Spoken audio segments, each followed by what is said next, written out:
She went to visit her mum, but saw her millionaire husband's car. What she heard inside shattered her life.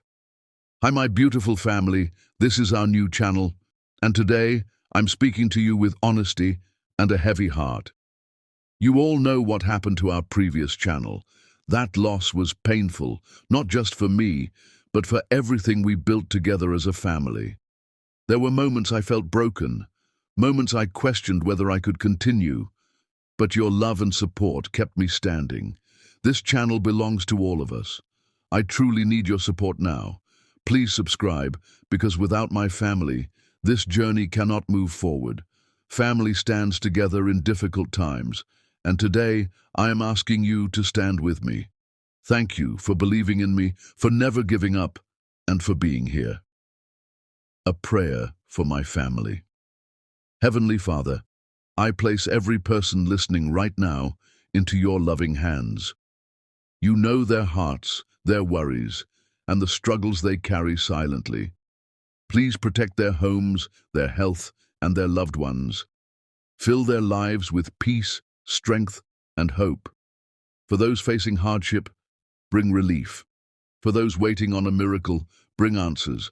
For those feeling tired or discouraged, renew their strength. Remove fear and replace it with faith. Turn their pain into purpose and their tears into joy. Bless them for their kindness, loyalty, and love. Lord, walk with my family today and always. Cover them with your mercy and guide them with your light. We trust you completely. Amen. Let's start with love. The dead speak loudest in October, and Clara Hale heard her mother's voice in the autumn wind that rattled through Manhattan streets. 25 years after cancer stole her away. Clara stood at the corner of East 78th Street, her hand wrapped protectively around her 11-year-old son Reed's shoulder, watching the trees shed their golden armor. She had been 4 when her mother died, the same age Reed had been when he first learned to read the danger in his father's voice. Now, at 29, Clara carried her mother's elegance in her high cheekbones and deep brown skin that seemed to capture light rather than merely reflect it. "Your father's car," Reed said quietly, his voice carrying that peculiar steadiness that made him seem older than his years. The observation was simple, but Clara heard the question beneath it. Grant's Mercedes sat precisely parallel, parked outside Iris's townhouse, its black surface gleaming like a predator's eye. Grant Cole had not mentioned visiting Clara's stepmother today. In 11 years of marriage, Grant mentioned very little that mattered. "Perhaps they're discussing the foundation paperwork," Clara offered, though the words felt hollow even as she spoke them. The Hale Foundation, her father's legacy, her inheritance, had become Grant's favorite topic since he'd discovered exactly how much money flowed through its veins. Reed's dark eyes, so like her father's had been, studied her face with that unsettling perception he'd possessed since he was 8. "He told you he had meetings downtown today." Yes, he had. Clara had come to visit Iris out of duty, the same poisonous duty that had shaped her life since she was 4 years old, and her father had carried her through the doors of their estate, presenting a woman whose beauty could stop clocks and whose smile could freeze hell.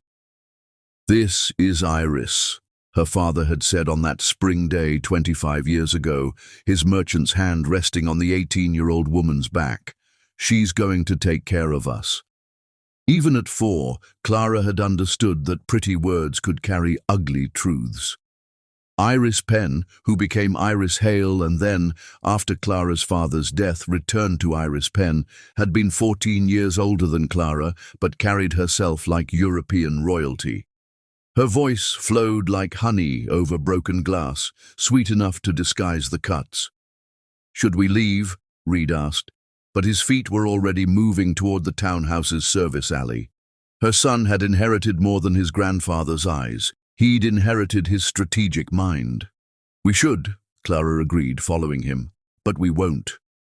The kitchen window sat cracked open, a habit of Iris's housekeeper who believed in fresh air more than climate control. October's chill carried voices through that narrow gap, voices that would change everything. Played her perfectly. Iris's laugh rippled out, the same laugh that had charmed Clara's father into marriage, that had convinced him his daughter needed a mother's guidance. 11 years, Grant. 11 years of watching you transform that grief-stricken 18-year-old into the perfect, docile wife. She never questioned why I insisted on managing the foundation. Grant's voice carried that particular satisfaction Clara recognized from his business victories. By next quarter, everything will be transferred. The accounts, the properties, her father's entire legacy, all of it will be under my control. Clara's hand found the brick wall, steady against the earthquake in her chest. Beside her, Reed had gone completely still, his body coiled like a spring. "And then?" Iris prompted. "Then we decide what to do with her. Divorce would be messy, but there are other ways to ensure she never challenges the transfers. A nice facility, perhaps. Somewhere quiet. We have documentation of her instability going back years." The grieving daughter who never recovered from her father's death, Iris mused, who married too young, too desperate for stability, who sees conspiracies where there are none. Really, Grant, you've been masterful. I learned from the best. You spent 14 years preparing her for this after all. Since she was 4 years old, you've been shaping her into the perfect victim. Their laughter mingled like poison in wine. Clara felt Reed's hand slip into hers, his grip fierce and protective. When she looked down at him, his face held no trace of childhood shock. Instead, she saw something that broke and rebuilt her heart simultaneously. Rage, crystallized into purpose. "We're not going to cry about this, Mom," Reed whispered, his voice carrying the steel she'd forgotten she'd once possessed, before Iris's conditioning, before Grant's controls. "We're going to win." The walk back to their penthouse took 17 minutes. Clara knew because Reed counted them aloud, his voice steady as a metronome, pulling her forward when her legs wanted to collapse. The doorman nodded at them, the elevator operator smiled, and Clara performed the automatic responses that 11 years of training had carved into her bones. Inside their home, Grant's home really, though paid for with her father's money, Reed moved with sudden purpose. He pulled out a notebook from his backpack, the kind with grid paper he used for his advanced mathematics. But instead of equations, he began writing names, dates, fragments of the conversation they'd overheard. "Reed, Dad keeps his important papers in the study," Reed interrupted, his pencil moving steadily. "The one he locks, but he hides the spare key in that fake book on the third shelf. Hemingway. He thinks it's clever." Clara stared at her 11-year-old son. "How do you—" "I watch everything, Mom. I've been watching since I was 8, since the first time I saw him grab your wrist at dinner when you questioned a foundation expense." Reed's eyes never left his notebook. "I have a list. 3 years of things I've seen, heard, noticed. Baby, this is dangerous. We're already in danger." Reed looked up then, and Clara saw herself reflected in his determination, not the broken woman Iris had crafted, but the daughter of Marcus Hale, who had built an empire from nothing, who had taught her about strength before Iris taught her about submission. "They're going to put you away, Mom. They're going to steal everything Grandpa left you, everything he built. And then what happens to me?" The question hung between them like a blade. Clara sank onto the leather sofa, Grant's choice, like everything in this apartment, and pulled Reed close. He came willingly, but kept writing, his hand steady even as he leaned against her. "Your grandfather," Clara began slowly, "once told me that the best revenges are served with proper documentation." Reed's pencil paused. "Grandpa said that?" "He was a businessman, baby. He believed in contracts, evidence, paper trails." Clara took the notebook from Reed's hands, studying his careful notes. He also kept audio recordings of every important meeting. Did he teach you how? No, Clara admitted, but he taught me how to learn. That night, after Grant returned home smelling of Iris's perfume, a detail Clara would have dismissed yesterday but catalogued today, she played the perfect wife. She served dinner, smiled at his criticism of the seasoning, nodded when he mentioned working late the next several evenings. Reed played his part too, the distant son too absorbed in homework to notice his parents' careful distances. But Clara saw him watching, saw him noting the way Grant's phone buzzed with texts he angled away from view, saw him memorize the combination Grant entered on his briefcase. After Grant retreated to his study with his nightly bourbon, Clara and Reed sat at the kitchen table with his notebook between them. In the margin of his mathematics homework, Reed had written, "Financial forensic accountant, Benjamin Hartley." Below it, a phone number. "How?" Clara whispered. "Grandpa's old lawyer, Mr. Morrison. I emailed him from the school library, said I was doing a project on financial crimes. He recommended Mr. Hartley, said he's the best in Manhattan, that he specializes in uncovering hidden assets and fraud." Clara studied her son, this brilliant, brave child who had been preparing for war while she'd been sleeping through a siege. "Reed, if we do this, when we do this," Reed corrected. "Mom, they started this when you were 4 years old, when Iris looked at a grieving little girl and saw an opportunity, when she married Grandpa for his money, when she waited 14 years to push you into marriage with someone she could control." His voice dropped to a whisper. "When they decided we were just obstacles to remove." Clara pulled her son close, feeling the tremor in his thin shoulders that his voice had hidden. He was 11 years old, forced to be a soldier in a war he hadn't started. But wars didn't wait for children to grow up. Iris had taught her that when she was 4. "Tomorrow," Clara said, "we call Mr. Hartley. And then we learn everything, every document, every secret, every lie they've told." Clara felt something awakening in her chest, something that had been dormant since her father died, since Iris convinced her that 18 was old enough to marry, but too young to manage her own inheritance. "We're going to take back everything they stole."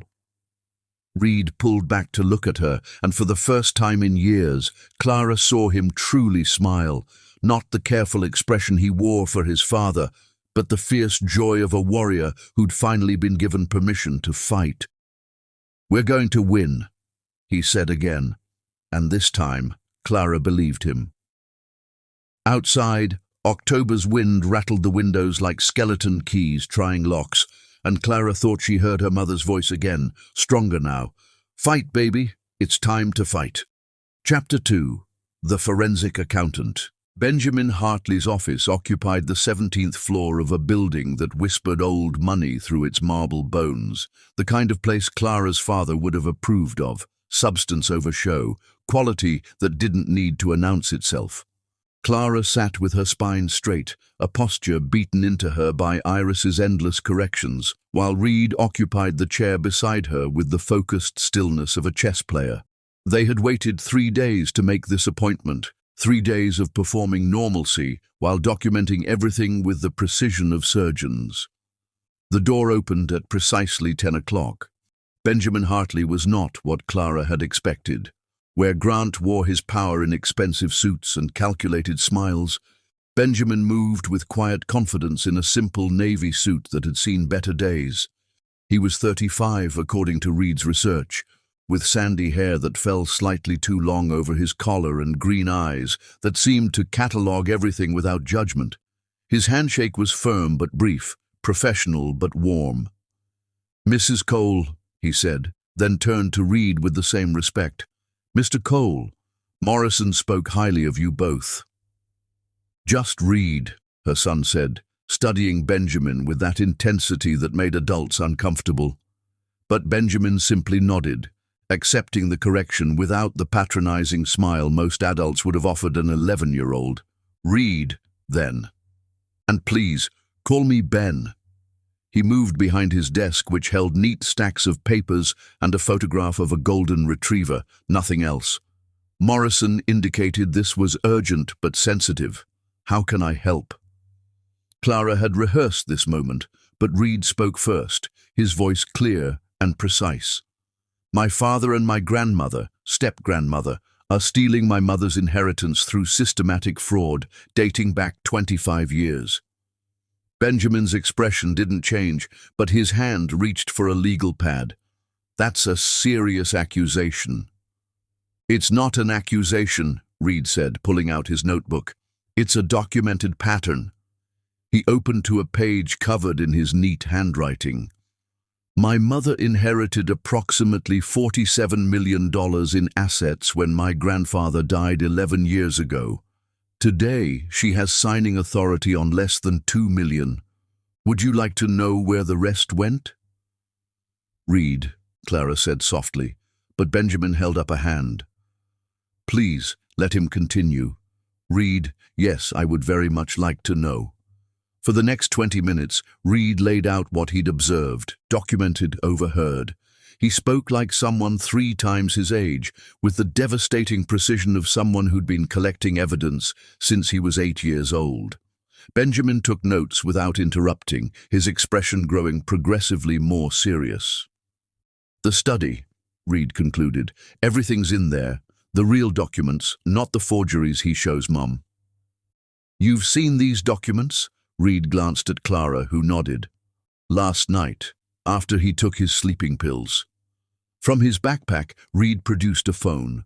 Clara hadn't even known he owned one, and showed Benjamin photograph after photograph. Account transfers, property deeds, foundation documents, all bearing Clara's signature. "I never signed these," Clara said quietly. "Half of them are dated when I was recovering from Reed's birth. I had complications, was hospitalized for 3 weeks." Benjamin studied the images, then looked at Clara with those steady green eyes. "Mrs. Cole, Clara. Clara, what they're doing, what they've done, it's not just fraud. It's conspiracy, forgery, theft on a massive scale. But proving it will be dangerous. These people have had 11 years to perfect their system. They'll have lawyers, connections, judges they've contributed to." "We know," Reed said. "That's why we need someone they won't expect, someone who isn't part of their circle. Someone like me."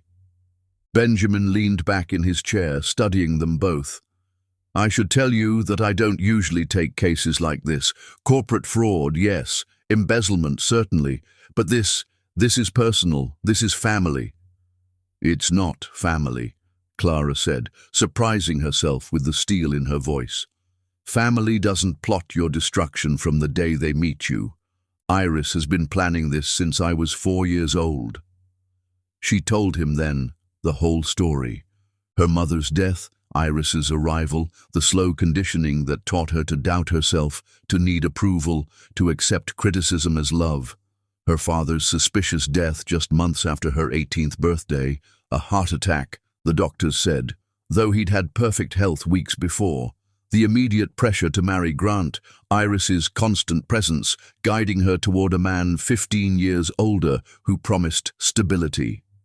"She told me I was too young to understand business," Clara said. "That Grant would protect me, manage things until I was ready. I've been 29 for 2 years now, and according to them, I'm still not ready." Benjamin wrote steadily through her story, occasionally asking for dates, names, specific details. When she finished, he set down his pen. "The first thing we need," he said, "is everything from that study. But we have to be careful. If Grant suspects, you know." "He won't," Reed interrupted. "He thinks Mom is broken. He thinks I'm just a weird kid who likes math. He doesn't see us as threats." "That's our advantage," Benjamin agreed. "Clara, you'll need to maintain your routine exactly. No changes that might alert them. Reed, you're going to be our researcher. Your age is actually an asset. No one suspects an 11-year-old of building a fraud case." "What about you?" Clara asked. "I'm going to start tracing the money. Every transfer leaves a trail, even the hidden ones, especially the hidden ones. He pulled out a business card, but instead of handing it to Clara, he gave it to Reed. This has my personal cell. If anything feels dangerous, if Grant becomes suspicious or violent, you call immediately. He's never hit her, Reed said quickly. He's too smart for that. He uses other things. Like what? Reed looked at Clara, asking permission. She nodded. Medication. He tells doctors she's depressed, anxious, gets prescriptions in her name. Sometimes he puts them in her food when he thinks she's being difficult. Benjamin's expression darkened. That's assault.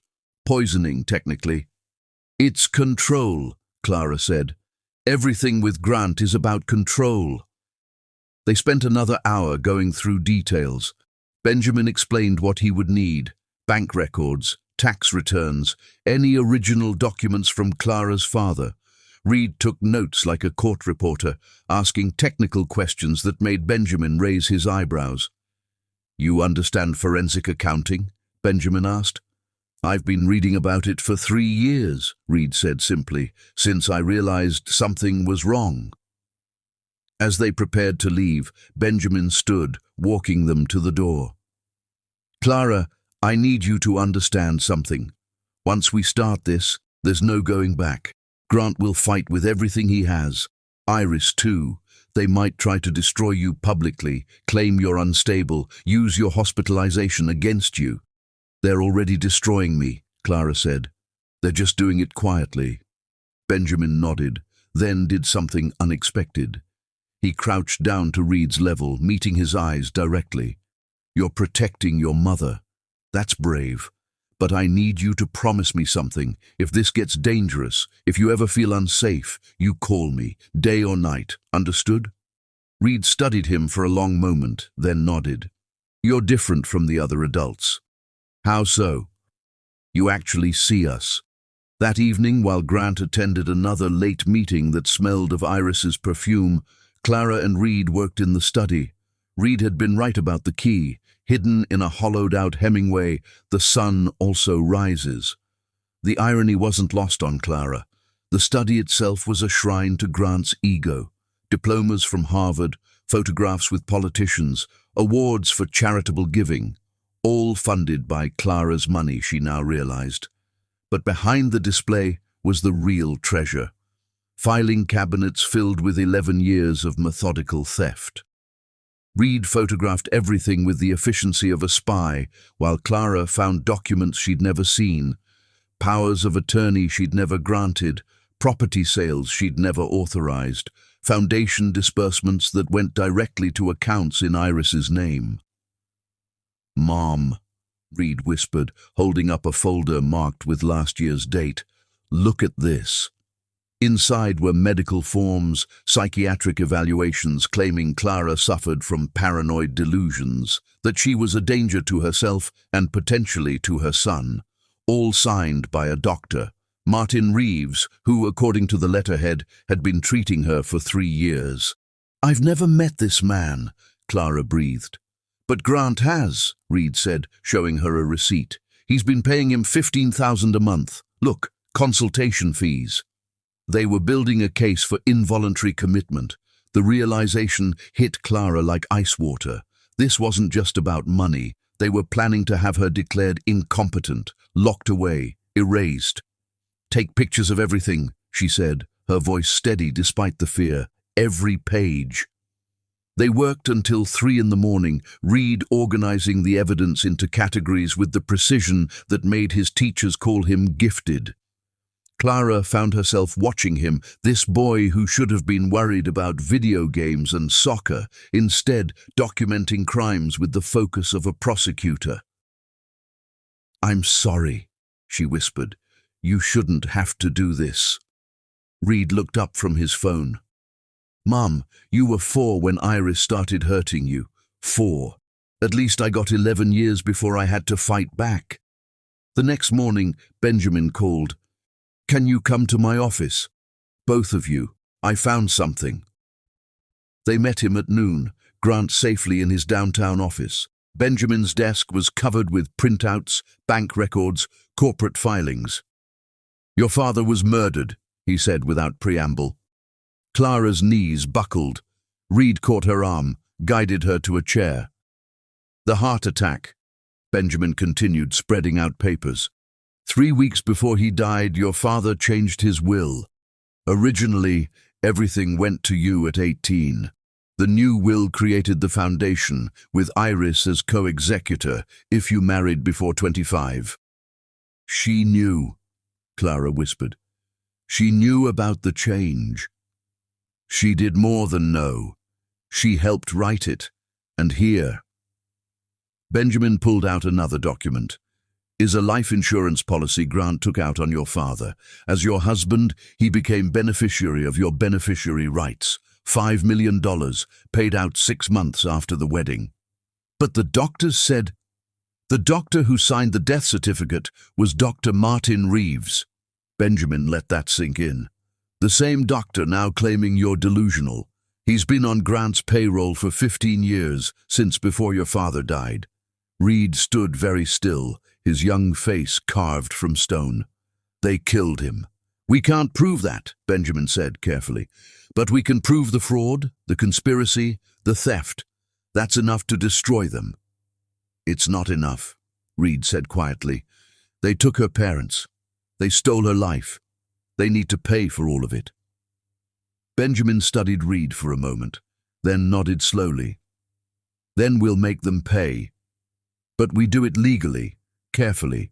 We build a case so airtight that no judge, no matter how much Grant has contributed to their campaign, can ignore it."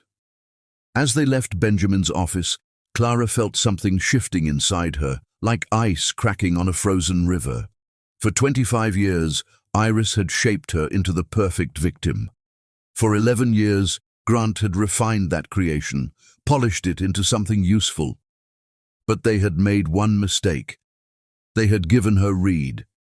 And Reed, it turned out, had inherited more than his grandfather's eyes and strategic mind. He had inherited his mother's suppressed rage, and he had been sharpening it for 3 years, waiting for the moment she would be ready to use it. That moment was now. Chapter 3. The Dinner Party Trap. Grant announced the investor dinner with the casual cruelty of a man who had forgotten his wife was more than furniture, something to be positioned and displayed. Saturday evening, black tie, wear the sapphire dress. It makes you look less tired. He didn't look up from his phone as he spoke, his thumb scrolling through messages Clara wasn't permitted to see. "And make sure Reed stays in his room. These are important people." Clara's hands remained steady as she poured his coffee. Colombian, dark roast, 1 sugar, the same every morning for 11 years. "Of course. How many guests?" 12. "Iris will handle the catering." A smile flickered across his face at her stepmother's name. "She has exquisite taste." Yes, Clara thought, remembering Iris at 18, selecting Clara's father like a vintage wine. Exquisite taste in victims. 3 days remained until Saturday. 3 days to prepare what Benjamin had called the recording that would change everything. Clara found herself moving through the penthouse differently now, noting blind spots and acoustic sweet spots with Reed's help. "The alcove by the library," Reed said Thursday evening, marking it on his hand-drawn floor plan. "Sound carries from there to the kitchen pass-through. And the powder room. Dad never checks there." He had 3 recording devices now, purchased with cash from his saved allowance at different electronics stores. Benjamin had taught him how to hide them, how to ensure clean audio, how to position them for maximum coverage. "You're sure about serving?" Clara asked, watching her 11-year-old son test the weight of a silver serving tray. "Invisible servants hear everything," Reed quoted. Grandpa wrote that in one of his journals. They had found Marcus Hale's journals in the study, hidden behind Grant's collection of first editions. 43 volumes spanning 30 years, documenting not just business dealings but observations, strategies, suspicions. The final entry, dated 2 days before his death, read, "Iris is poison wrapped in silk. Must protect Clara. Must change the will back." He never got the chance. Saturday arrived wrapped in autumn rain that turned Manhattan into an impressionist painting. Clara stood before her mirror, fastening her mother's pearls around her neck, the only jewelry Grant hadn't claimed for safekeeping. The sapphire dress fell perfectly, as Grant had known it would. He had exceptional taste in cages. "You look beautiful, Mom," Reed said from the doorway, dressed in his server's outfit, black pants, white shirt, bow tie. He looked older, she realized. The past weeks had carved away whatever softness remained in his face. "You don't have to do this," she said again. "Yes, I do." He checked his phone, ensuring the recording apps were ready. "Benjamin's counting on us. Grandpa's counting on us."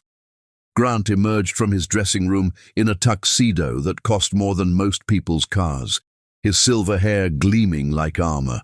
At 44, he remained handsome in that calculated way that photographed well at charity galas. Clara remembered being 18, thinking his attention meant she was special, not realizing she was simply valuable. "Remember," he said, adjusting his cufflinks, "you're there to look gracious, not to speak. These are sophisticated people. They don't need to hear about whatever you've been reading." "Of course," Clara murmured, the perfect response delivered in the perfect tone. The guests arrived in a cascade of European cars and inherited wealth. Clara recognized half of them from foundation events, people who smiled at her like she was a well-trained pet, who spoke around her even when she stood between them. Iris arrived last, because queens always make entrances. At 43, Clara's stepmother had refined her beauty into a weapon. Her dress, winter white, despite the season, made her pale skin glow like moonlight. Her blonde hair, which had once fallen in careful waves, was now sculpted into an elegant chignon that exposed the diamonds at her throat, diamonds that had belonged to Clara's mother. "Darling," Iris purred, kissing Clara's cheek with lips that left no mark. "You look lovely. That dress always suited you." Always. As if Iris had been dressing Clara in costumes her whole life, which Clara supposed she had. The dinner progressed with choreographed precision. Reed moved between guests like a ghost, refilling glasses, offering canapés, invisible in that particular way of service staff. But Clara saw him positioning himself strategically, saw his phone tucked behind a vase where it could capture the room, saw him memorizing every conversation. "The Foundation's assets have never been stronger," Grant was saying to Harrison Beck, a hedge fund prince with cocaine eyes. "We're moving into offshore investments. Better returns, fewer questions." "Clara must be thrilled," Harrison said, his gaze finding her across the room. "All that charity work finally paying dividends." "Clara trusts me to handle the complex matters," Grant replied smoothly. "She prefers to focus on simpler things." Laughter rippled through the group, the kind that sliced without leaving visible wounds. It was during the third course, duck confit that Iris had selected, that Clara noticed Grant and Iris exchange a look. A tiny nod, a shared understanding built over years of conspiracy. They excused themselves moments apart, Iris heading toward the powder room, Grant mentioning a phone call. Reed materialized at Clara's elbow. "The library," he whispered, then louder. "More wine, Mrs. Cole." "Please," she said, watching him disappear with his tray. Clara waited exactly 3 minutes, long enough to seem natural, before following. She found Reed in the hallway, his phone already recording, positioned behind a Chinese vase they'd identified earlier. Through the library door, voices drifted like smoke. "Almost there," Grant was saying. "The psychiatric evaluations are complete. Reeves says another month, maybe 2, and we'll have enough for involuntary commitment." "And Reed?" Iris asked. "Boarding school in Switzerland, or military academy, somewhere that will fix whatever's wrong with him." "Nothing's wrong with him. He's just too much like Marcus, too observant. Well, we can't have that. Grant's laugh was ugly. Speaking of Marcus, did you ever regret it? Regret what? Marrying him. Please, 18 years old with nothing but good looks and determination. He was my lottery ticket. I meant the digitalis. Clara's hand flew to her mouth. Beside her, Reed had gone rigid. It was necessary, Iris said simply. He was going to change the will back, cut me out completely. 22 years of playing devoted wife, wasted. The digitalis was elegant, mimics a heart attack perfectly, and Reeves was happy to sign off for the right price. 40,000, wasn't it? 50, inflation. They laughed together, the sound like breaking glass. Besides, it worked out better. Clara inherited everything, then married you, and now we have it all. Or will, once she's safely tucked away somewhere quiet. The Whitmore Institute, Grant said. Private, discreet, excellent at handling difficult cases. I've already made the arrangements. When? After the foundation gala next month. She'll have a very public breakdown. Poor thing, the stress of all that responsibility finally breaking her. No one will question it. And the boy? Gone the same night. By the time anyone thinks to investigate, he'll be in Switzerland and she'll be too medicated to remember her own name. Reed's hand found Clara's in the darkness, squeezing hard enough to hurt. But she welcomed the pain. It kept her standing, kept her from screaming. We should get back, Iris said. Separately, of course. Of course. Oh, and Iris, wear something stunning to the gala. It'll be Clara's last public appearance. We should make it memorable. They listened to footsteps fade, counted to 100. Then Reed retrieved his phone with hands that barely trembled. We got it, he whispered. All of it. Back in the dining room, Clara performed miracles. She smiled at the appropriate moments, laughed at Harrison's crude jokes, accepted compliments on the duck she hadn't cooked. She was brilliant in her emptiness, perfect in her practiced responses. No one noticed her hands shaking beneath the table. No one except Reed, who appeared at her elbow with water when the room grew too hot, who created small diversions when her smile threatened to crack. Iris returned, glowing with secret satisfaction. Grant followed minutes later, his hand finding Clara's shoulder in a gesture that looked affectionate but felt like a shackle. Ladies and gentlemen, Grant announced, raising his champagne, a toast to the future, to smart investments, loyal partnerships, and the wisdom to know when to let go of what no longer serves us. Everyone raised their glasses. Clara drank champagne that tasted like ashes. And, Grant continued, his hand tightening on Clara's shoulder, to my beautiful wife, who makes all of this possible. More laughter, knowing looks. They all knew, Clara realized. Every person in this room knew she was the golden goose, knew Grant had married her for her money, knew Iris had orchestrated it all. They knew and they participated in the fiction because it benefited them. Thank you, Clara said, her voice carrying for the first time all evening. You're all too kind. Grant's fingers dug deeper, warning. But Clara smiled up at him with 25 years of practiced submission. I'm so grateful for everything you've done for me, darling. Everything. Something flickered in his eyes, suspicion perhaps, or just annoyance at her speaking out of turn, but Harrison Beck was already launching into a story about his latest yacht purchase, and the moment passed. The evening wound down with cognac and cigars for the men, coffee and condescension for the women. Reed cleared plates with mechanical precision, but Clara saw him pause by Grant's jacket, saw something small disappear into his pocket. Finally, the last guest departed. Iris lingered, helping Clara with some pretense about checking the catering bill. You did well tonight, Iris said, studying Clara with those cold blue eyes that had evaluated her since she was 4. Grant was pleased. I live to please him, Clara replied. Iris's perfect eyebrow arched. Do you? Sometimes I wonder if there's more going on in that pretty head than you let on. You taught me well, Iris. A woman's power is in what she doesn't say. I taught you to be obedient. Don't confuse the two. She left in a cloud of French perfume and unspoken threats. Grant was already in his study with his bourbon when Clara checked on Reed in his room. He sat at his desk, transferring the recordings to multiple USB drives. "Mom," he said without looking up. "I got into his phone." "What?" Reed held up Grant's phone. She hadn't even noticed him take it. "He uses your birthday as his password. Arrogant and stupid." His fingers flew across the screen. "I'm forwarding everything to Benjamin. Emails, texts, financial records, everything." "Reed, if he catches you..." "He won't. I'll put it back when he passes out. He's on his third bourbon."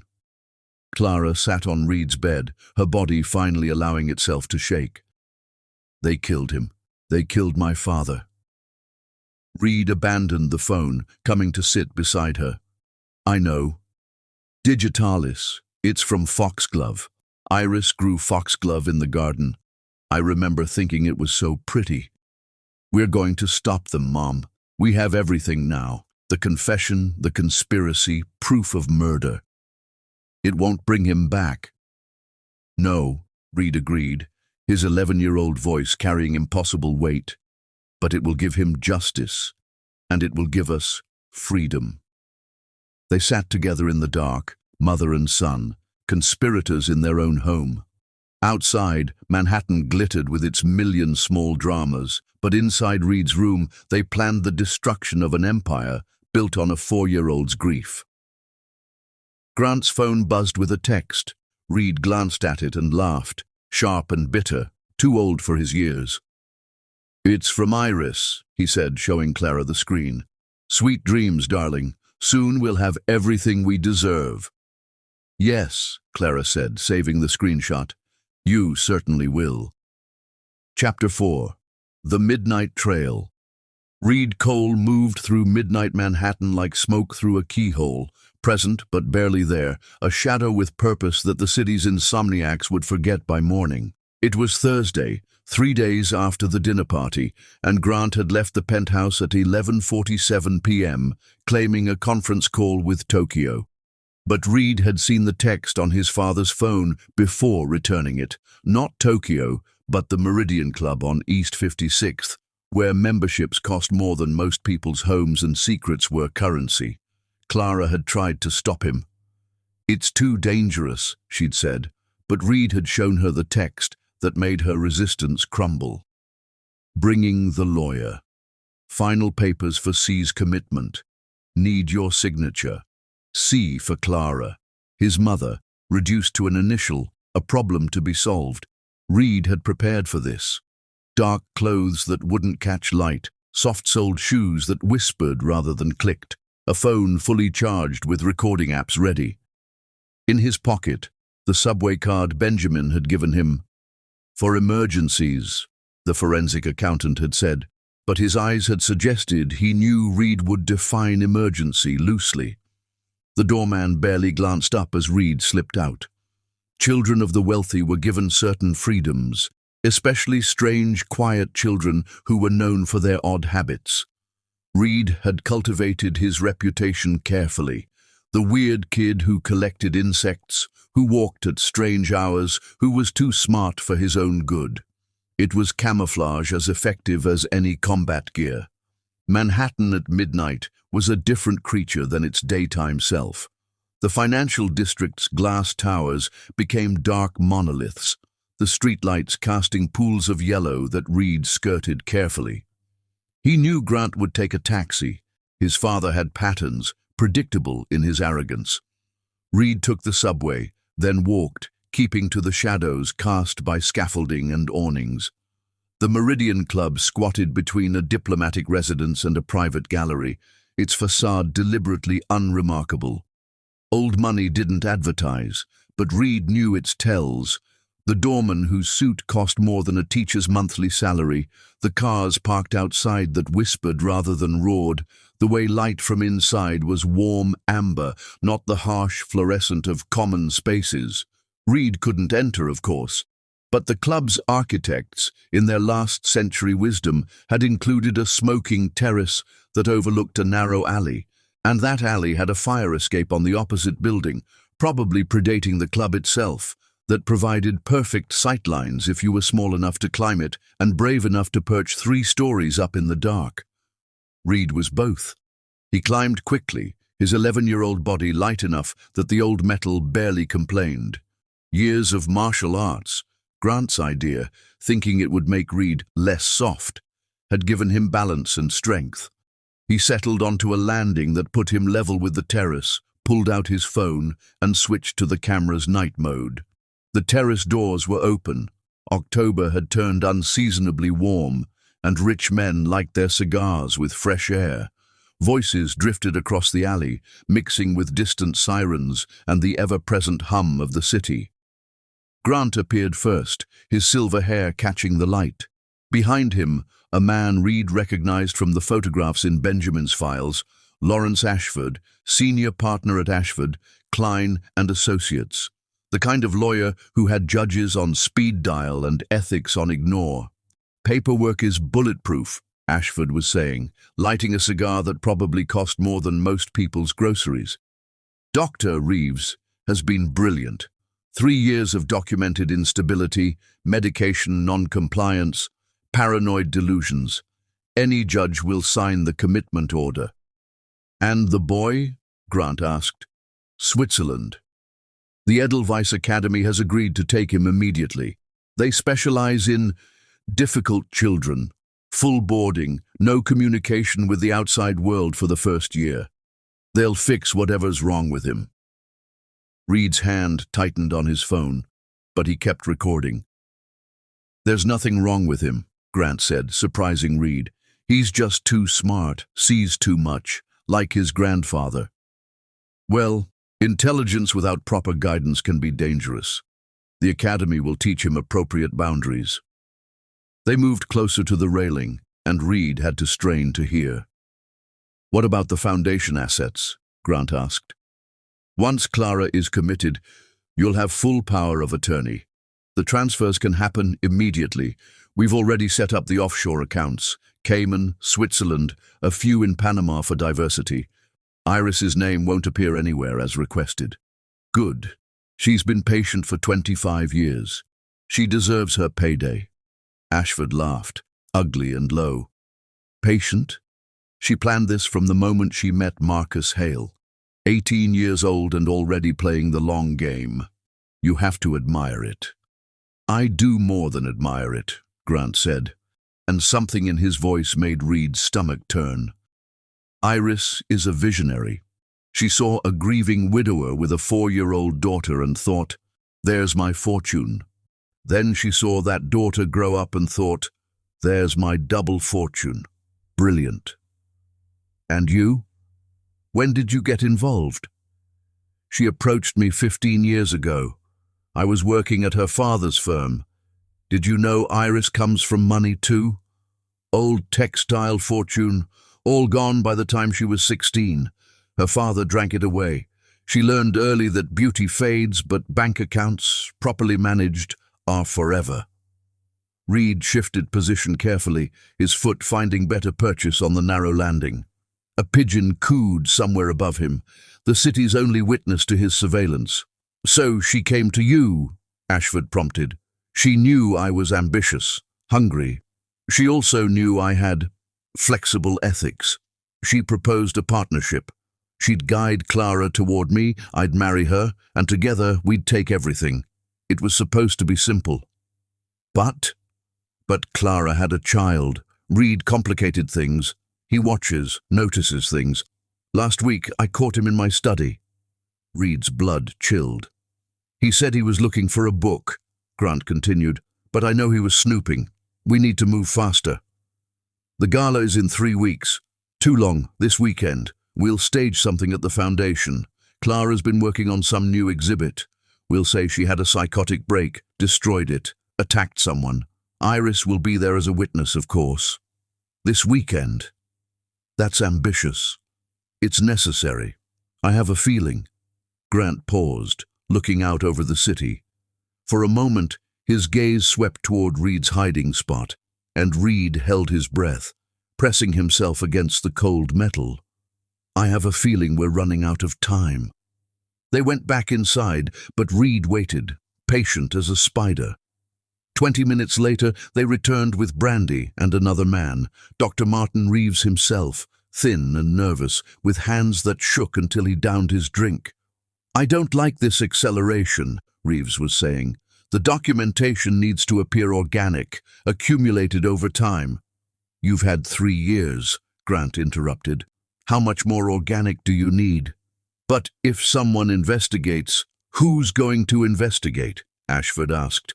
"A concerned stepmother and a devoted husband committing a clearly unstable woman for her own good.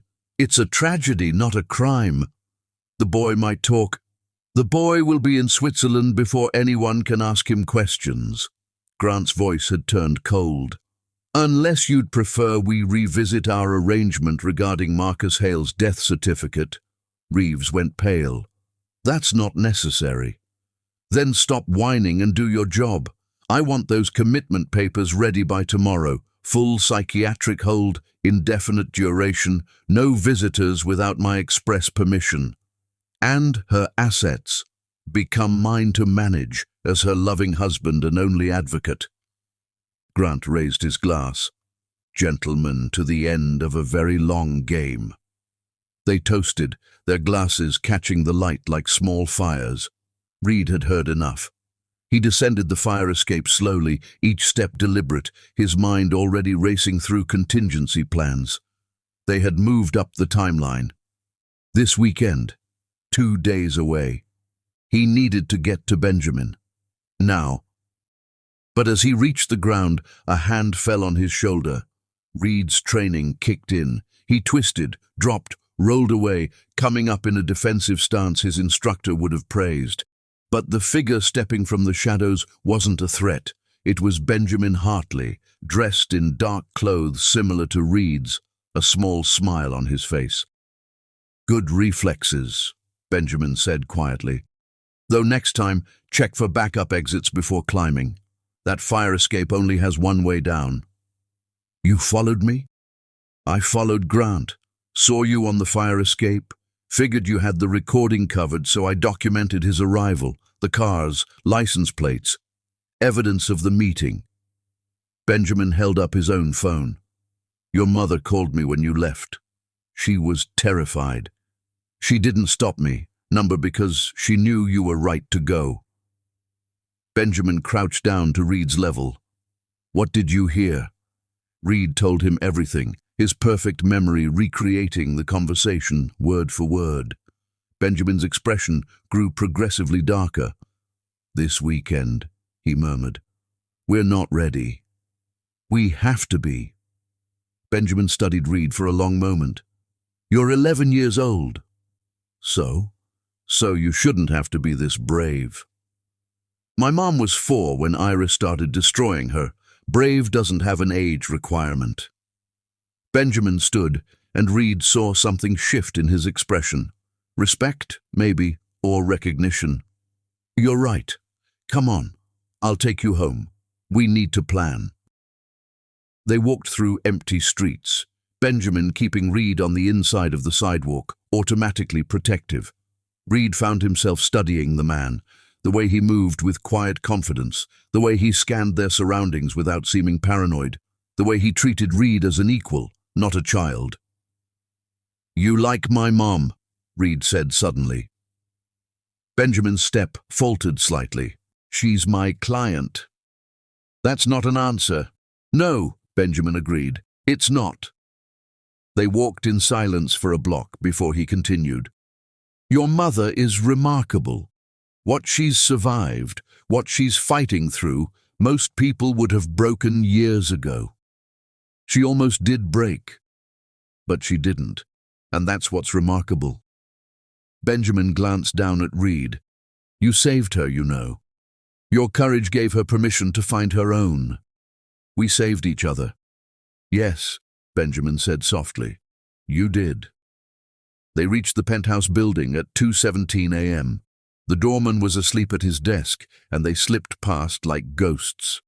In the elevator, Benjamin handed Reed a USB drive. Everything I've found so far. Financial records going back 15 years. Your father, Grant, has been stealing from your mother since before they married. Small amounts at first, test runs, then bigger, bolder. He's taken approximately $31 million. $31 million, Reed repeated, his young mind trying to comprehend the number. Your grandfather built something beautiful, Reed. The foundation was meant to help people, to be a legacy of kindness. Grant and Iris turned it into their personal bank account. The elevator opened on the penthouse floor. Clara was waiting in the hallway, still in her clothes from earlier, her face drawn with worry. When she saw Reed, she pulled him into a fierce hug. "Don't ever do that again," she whispered. "I had to, Mom." "I know." She pulled back, looking at Benjamin over Reed's head. "Thank you for watching him." "He didn't need much watching. Your son is exceptionally capable." Benjamin handed her another USB drive. Reed got the recording. It's damning. Murder confession, conspiracy, fraud, everything. "This weekend," Reed said. "They're moving this weekend." Clara's face went pale, but her voice remained steady. "Then we move faster." They stood in the hallway, three conspirators united by necessity and something deeper, a shared recognition of injustice that demanded correction. The penthouse door loomed behind them, and beyond it, Grant slept off his brandy, unaware that his perfect crime had been perfectly documented by an 11-year-old boy with his grandfather's eyes and his mother's awakening rage. "We need to call Morrison," Benjamin said, "the old lawyer. He has connections, judges who knew your father who aren't in Grant's pocket." "It's 2 in the morning, Clara protested.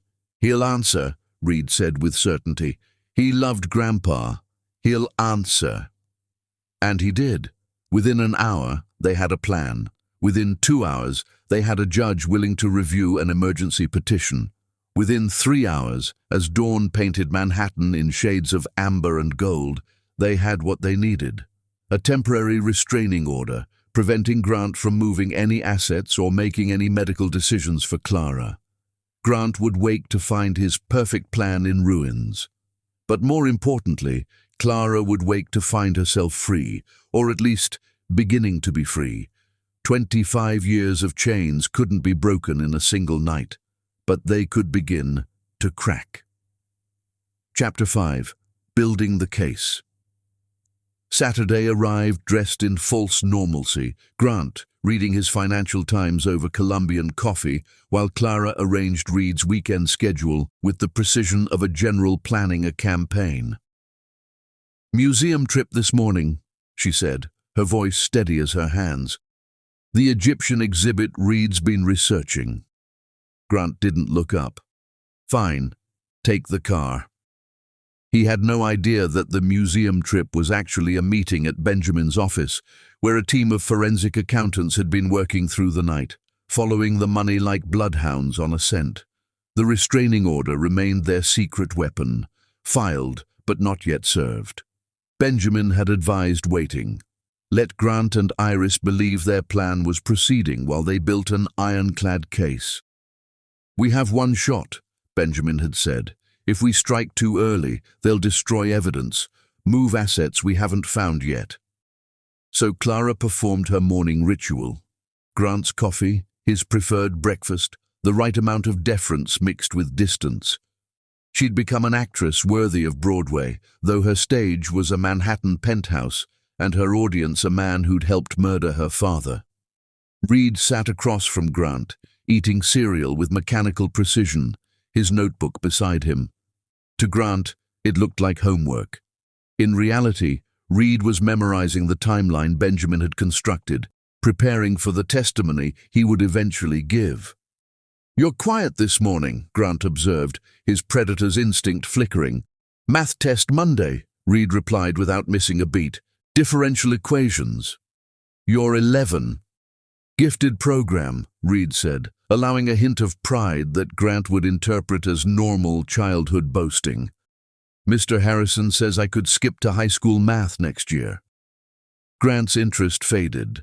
A smart child was useful for reputation. A genius child was a complication he'd rather avoid. At 10 o'clock, Clara and Reed left for their museum trip. Grant didn't watch them go. He was already on a call with Ashford, which Reed knew because he'd planted a listening device in Grant's study phone 2 nights ago. Benjamin's office had transformed into a war room. Whiteboards covered with financial flows, boxes of documents dating back decades, 3 other accountants Benjamin had brought in, all of them working for free because, as one said, Marcus Hale was a good man, and what they did to his family is unconscionable. Clara, Reed, Benjamin stood as they entered, and Clara noticed the shadows under his eyes, the way his usually neat hair was disheveled. He'd been here all night. You need to sleep, she said without thinking. Later. Look at this.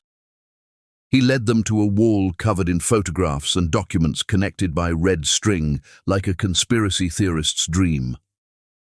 We've traced every dollar. Grant wasn't just stealing.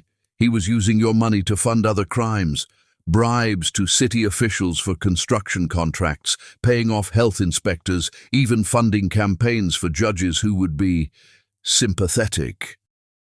My money built his corruption network, Clara said quietly.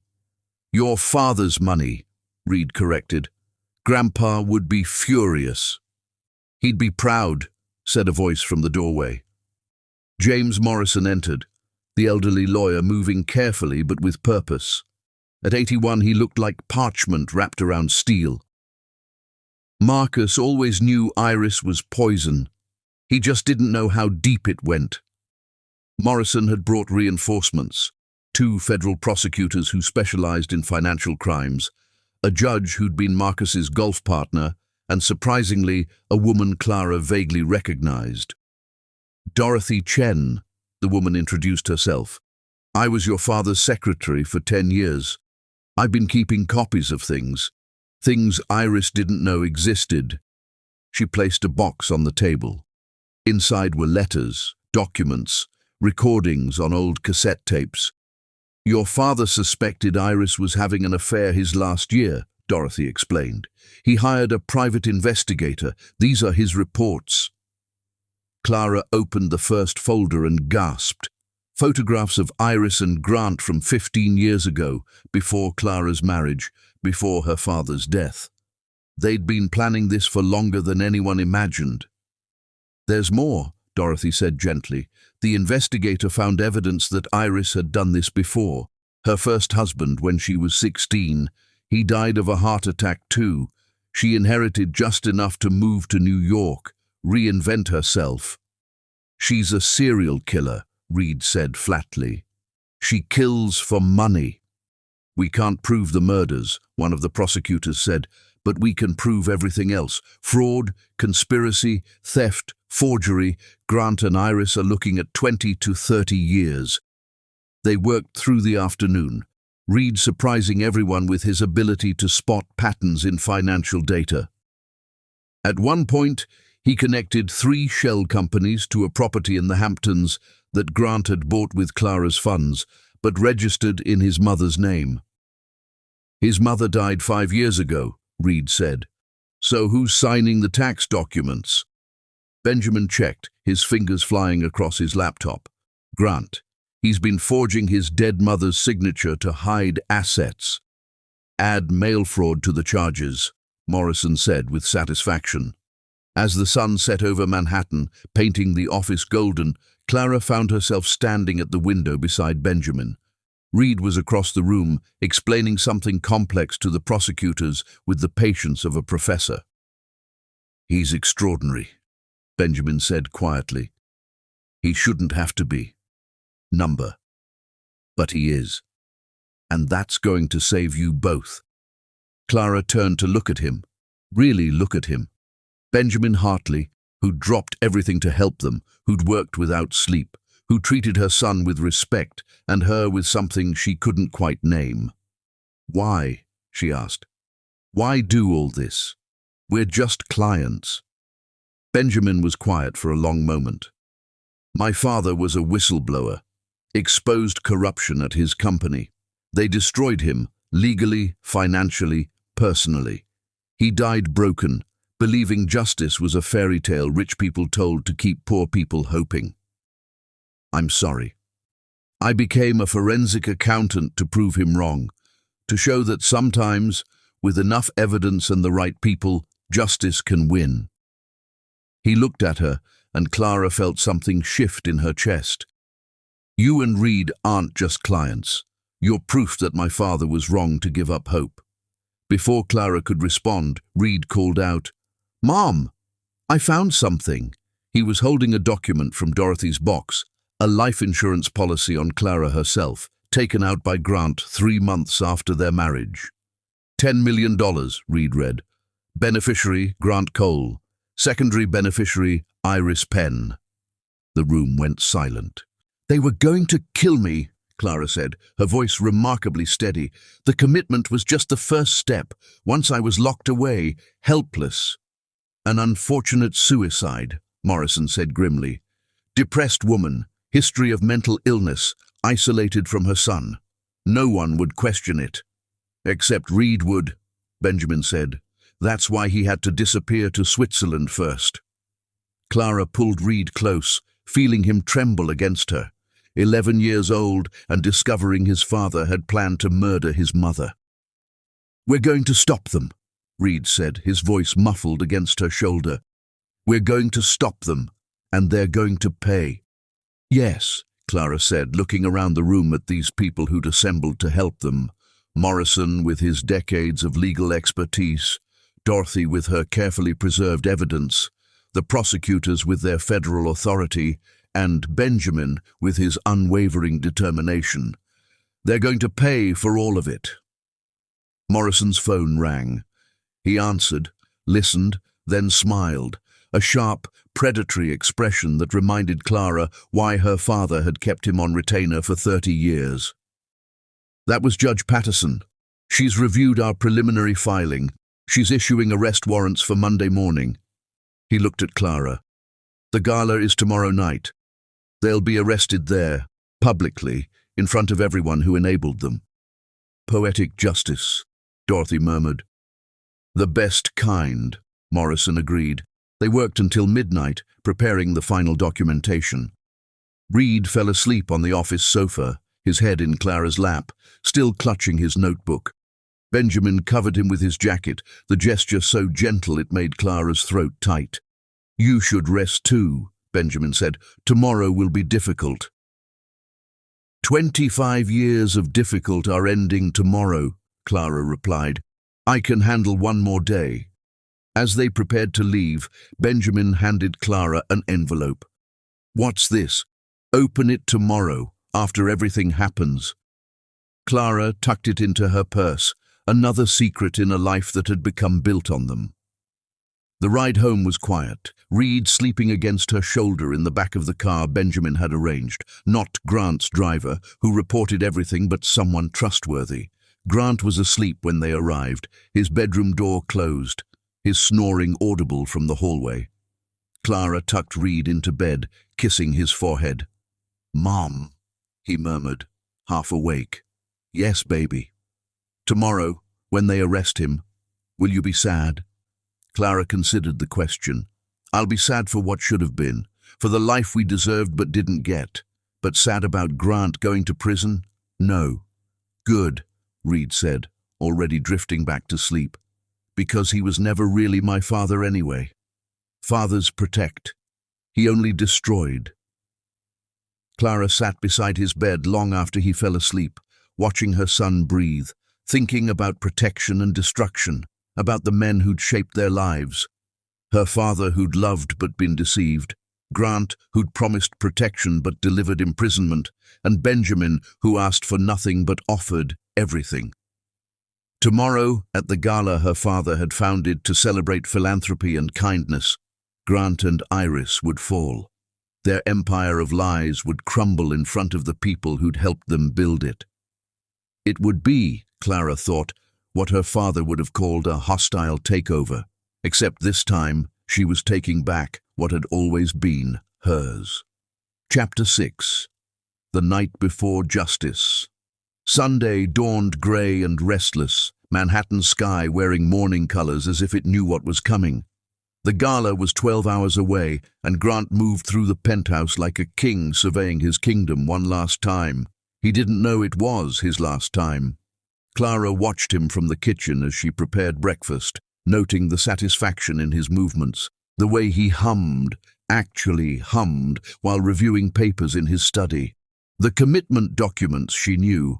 Benjamin had confirmed through his contacts that Dr. Reeves had delivered them yesterday. "You seem happy," she said, bringing him his coffee. Grant looked up, surprised by her observation. In 11 years, she rarely initiated conversation beyond the necessary. "The foundation's doing well," he said, the lie flowing smooth as silk. "Tonight's gala should raise another $1 million for the children's ward." The children's ward he'd been stealing from. Clara's hand remained steady as she set down the cup. "Reed's looking forward to it," she said. "His first formal gala." "Reed's not coming." Grant's voice was flat, final. "It's an adult event. I've arranged for Mrs. Patterson to watch him." Mrs. Patterson, who worked for Grant, who would ensure Reed was home when the emergency happened, when Clara was taken away. "Of course," Clara said, but she was already texting Benjamin under the table. They'd anticipated this. Reed appeared in the doorway, still in his pajamas, looking younger than his 11 years. It was deliberate. He'd chosen the dinosaur pajamas Grant had bought him 2 years ago, never worn, to appear as the child Grant wanted him to be. "Morning, Dad," he said, and Clara heard the effort it took to say that word. "Reed, your mother says you're studying today." "Yes, sir. Math test tomorrow." Grant had already dismissed him, turning back to his papers. Reed met Clara's eyes, a quick flash of understanding, then padded toward the kitchen. The rest of the morning was choreographed normalcy. Clara selected her gown for the evening, emerald green, her father's favorite color on her. Reed studied at the dining table where Grant could see him being quiet and studious. They played their parts perfectly while beneath the surface. Everything churned. At noon, Iris called. "Darling!" Her voice dripped through the phone like honey laced with cyanide. "I need you to come early tonight. There's a special presentation for Grant, a surprise. Can you have him there by 6? "Of course," Clara replied, knowing the surprise was meant to be her public breakdown, her removal, her erasure. "And Clara, wear something memorable. Tonight's going to be photographed extensively." Yes, Clara thought, it certainly would be. After lunch, while Grant was on a conference call, Morrison arrived under the pretense of delivering foundation documents. But Reed let him in through the service entrance, and they met in Reed's room, the one place Grant never entered. "Everything's in place," Morrison whispered. "Federal agents will be positioned at all exits. Judge Patterson will be attending as a guest. The moment Grant and Iris make their move against you, we spring the trap." "What if they don't?" Clara asked. "They will," Reed said with certainty. "They're too arrogant to imagine they could fail." Morrison handed Clara a small device. "Panic button. Press it if things go wrong before we're ready." "And Reed?" "I'll be with him." Benjamin's voice came from the doorway. He'd entered silently, dressed as building maintenance. "The moment you leave for the gala, I'm getting him out. Safe house until it's over." "I want to be there," Reed protested. "No." Clara's voice was firm. "You've done enough, baby. More than enough." Reed's jaw set in that stubborn line she recognized from her father. "They killed Grandpa. They stole our lives. I deserve to see them fall." "You will," Benjamin promised. "On the news, from somewhere safe." They ran through the plan once more. Clara would attend with Grant, play the perfect wife, wait for Grant and Iris to make their move. The commitment papers required Clara to be declared incompetent in front of witnesses, which Iris would orchestrate. The moment they tried, the feds would move in. "Clear?" Morrison asked. Everyone nodded. Then God help us all, the old lawyer said. And Marcus, if you're watching, we're about to give you one hell of a show. At 4 o'clock, Clara began preparing for the gala.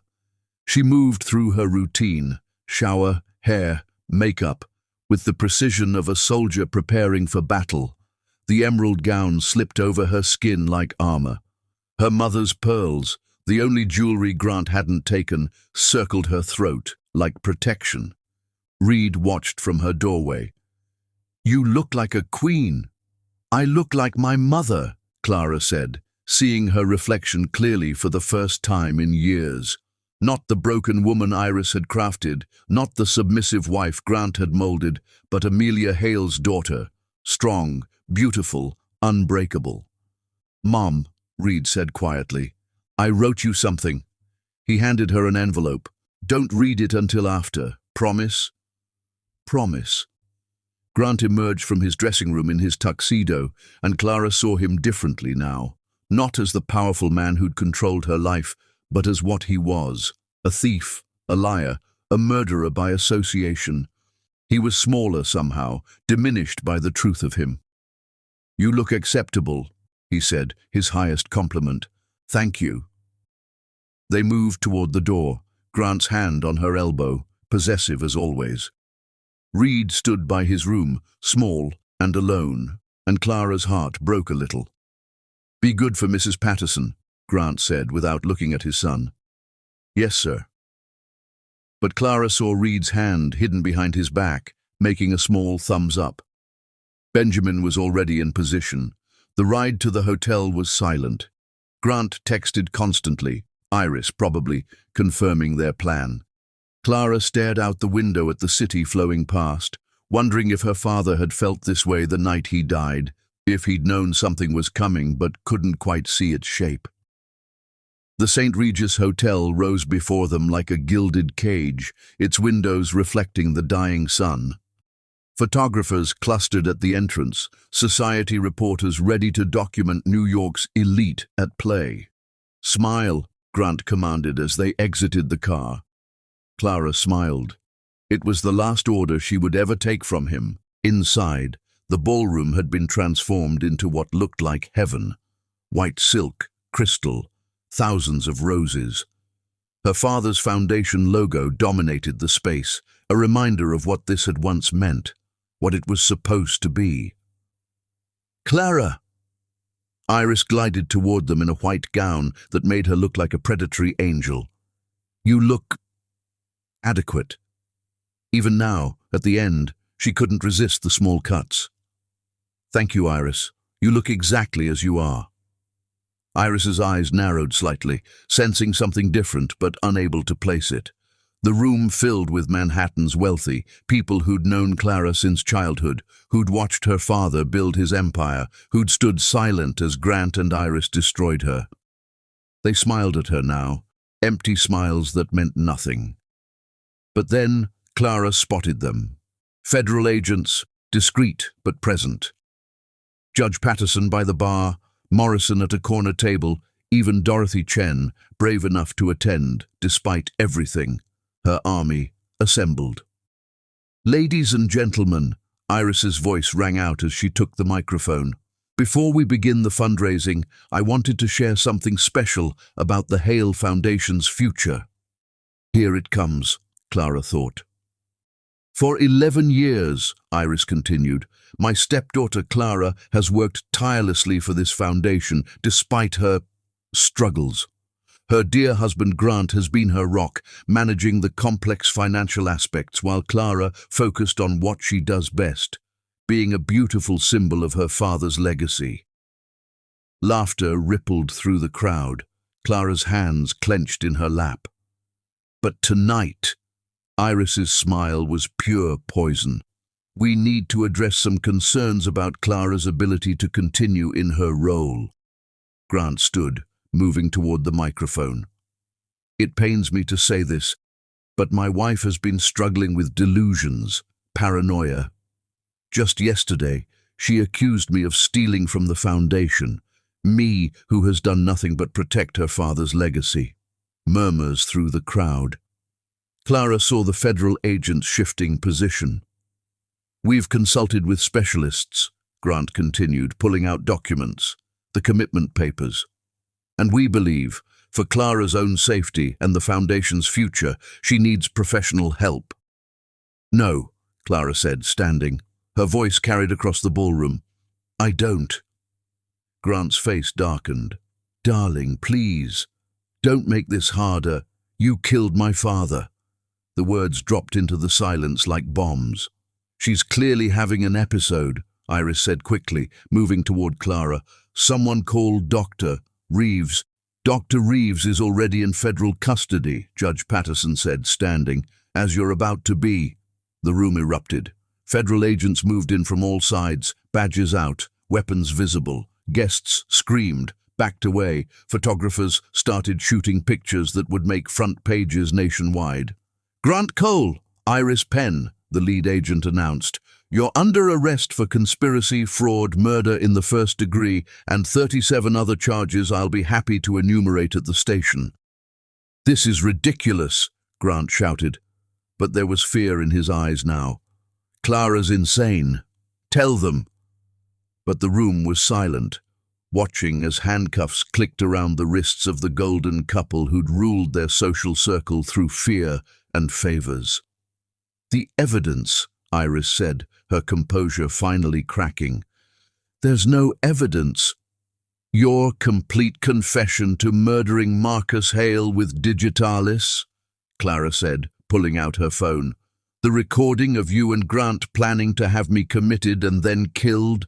The proof of $31 million in theft. That evidence?" She played the recording, Grant and Iris's voices filling the ballroom, confessing to everything. The crowd gasped, some people backing away from Iris and Grant as if murder might be contagious. "Reed," Grant said suddenly. "Where's Reed?" "My son is safe," Clara said. "And he's not your son. You were never his father.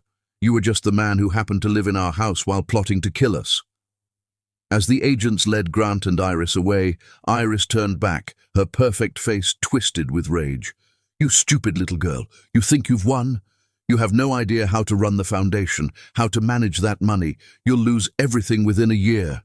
"No," Clara said, her voice carrying the strength of 25 years of suppressed rage finally released. "I'll build something beautiful, the way my father intended, the way my mother would have wanted, and you'll watch from prison as I erase every trace of you from our lives." The agents dragged them out, Grant shouting about lawyers, Iris maintaining her cold silence. The ballroom stood frozen, then erupted in chaos, people calling lawyers, reporters rushing to file stories, society matrons fainting or pretending to. Clara stood in the center of it all, finally free. Morrison appeared at her elbow. "Brilliantly done." "Where's Reed?" "Safe. Benjamin has him. They're watching on the news." Clara pulled out her phone, called Benjamin. He answered immediately. "Mom!" Reed's voice, bright with joy. "We saw everything. You were amazing." "Are you okay, baby?" "I'm better than okay. We're free, Mom. We're finally free." After the police left, after the guests dispersed, after the reporters were ushered out, Clara stood alone in the empty ballroom. The decorations looked garish now, like costume jewelry on a corpse. She opened Reed's envelope, reading his careful handwriting. "Mom, they tried to break you when you were 4. They tried to bury you when you were 18. They tried to erase you at 29. But you're still here, still standing, still fighting. Grandpa would be so proud. I'm proud. You're not just my mum. You're my hero. Love, Reed." Clara pressed the letter to her chest and cried, not tears of sadness, but of release, of victory, of finally being able to breathe after 25 years of suffocation. Tomorrow would bring lawyers, paperwork, rebuilding. But tonight, she was free. Chapter 7. The Art of Memory. 2 weeks after the arrests, Clara stood in the main gallery of the Museum of Natural History, watching her vision come to life. The exhibition was called Touch the Sky, A Sensory Journey, and it was unlike anything the museum had ever hosted. She hadn't meant to fall in love with Benjamin Hartley. She'd meant to survive, to save her son, to reclaim her inheritance. Love was a luxury she couldn't afford, a risk she wouldn't take. But Benjamin had done something no one else had ever done. He'd seen her, not as a victim to save or a problem to solve, but as a woman who'd been sleeping for 25 years and was finally waking up. It had started with tea. The morning after the gala, after the arrests had made every newspaper in New York, after Reed had finally fallen asleep in his own bed without fear for the first time in his life, Benjamin had appeared at her door with tea and croissants. "You don't have coffee," he'd said simply, "and you hate Grant's Colombian roast. I thought you might want to choose your own breakfast for once." Such a small thing, but Clara had stood in her doorway, looking at this man who'd noticed what she drank, who'd paid attention to her preferences instead of telling her what they should be, and felt something crack open in her chest. Now, 2 weeks later, she stood beside him as he ran his fingers over one of the exhibition pieces, a bronze sculpture meant to be touched, its surface telling a story through texture rather than sight. "You did this for him," Reed said, appearing beside them with his notebook, ever present. "For Benjamin." "Reed, it's okay, Mom. It's good." Her son studied Benjamin with those eyes that missed nothing. "He sees differently, like you learned to see differently." It was true. Benjamin had shared during one of their late-night evidence sessions that he was losing his sight. Macular degeneration, slow but inevitable. In 10 years, maybe less, he'd be blind. "It's why I notice everything now," he'd told her. "Every detail, every color, every expression. I'm storing them up." Clara had created this exhibition partly for him, partly for herself. A way to experience beauty beyond the visual, to understand that there were different ways of seeing, but also, though she wouldn't admit it aloud, to show him something, that she saw him too. "The opening's tomorrow," she said, watching Benjamin explore the sculpture. "The foundation board isn't happy. They wanted a traditional fundraiser." "The foundation board can adjust," Morrison said, entering the gallery with his usual perfect timing. "Half of them are under investigation for taking bribes from Grant anyway." The old lawyer had become a constant presence, helping Clara navigate the legal complexities of reclaiming her inheritance. $31 million had been recovered so far, with more hidden in offshore accounts they were still tracing. "Any news on the trial date?" Benjamin asked. "Spring. Grant's lawyers are trying to separate his trial from Iris's, claim he was manipulated by her," Morrison snorted. "As if anyone would believe Grant Cole could be manipulated by anyone." "He was, though," Clara said quietly. "Just not the way he thinks. Iris played him perfectly, let him believe he was the mastermind while she pulled the strings. He still doesn't realize she would have eliminated him eventually, too." They moved through the gallery, Reed documenting everything with his phone, already planning improvements for the educational components. He'd thrown himself into the Foundation's work with the same intensity he'd brought to gathering evidence, as if helping others could somehow balance the scales of what had been done to them. "I have something to tell you all," Benjamin said suddenly, stopping beside a wall of textured panels that told the story of Marcus Hale's rise from poverty to fortune. "I've been offered a position. FBI Financial Crimes Division. They were impressed by the work on your case." Clara's heart stopped. That's wonderful." "It's in Washington." The words hung in the air like a curse. "When?" Reed asked, his voice smaller than usual. "They want me to start next month." Clara forced herself to smile, to be happy for him, to not show how the thought of him leaving made her chest feel hollow. "You should take it. It's an incredible opportunity." Benjamin looked at her with those green eyes that saw everything. "Is it?" Before Clara could answer, her phone rang. Iris's lawyer. "Mrs. Cole, your stepmother is requesting a meeting. She says she has information about your father that you need to know." Tell her no. She says it's about your mother, your biological mother. Clara's hand tightened on the phone. Her mother had died when she was 4. Cancer, her father had always said. But what if, like everything else, that had been a lie? Tomorrow, she heard herself say, after the exhibition opening, Rikers Island, 1 hour, supervised. She hung up to find everyone staring at her. You don't have to see her, Morrison said. Yes, I do. Clara looked at Reed. We need to know everything, even the ugly parts. That night, Clara couldn't sleep. She stood at her bedroom window, her bedroom now, not Grant's. She'd had everything of his removed, and watched Manhattan glitter below. The city looked different now that she was free to leave it, smaller somehow, less imprisoning. A soft knock at her door. Reed entered, carrying 2 mugs of hot chocolate.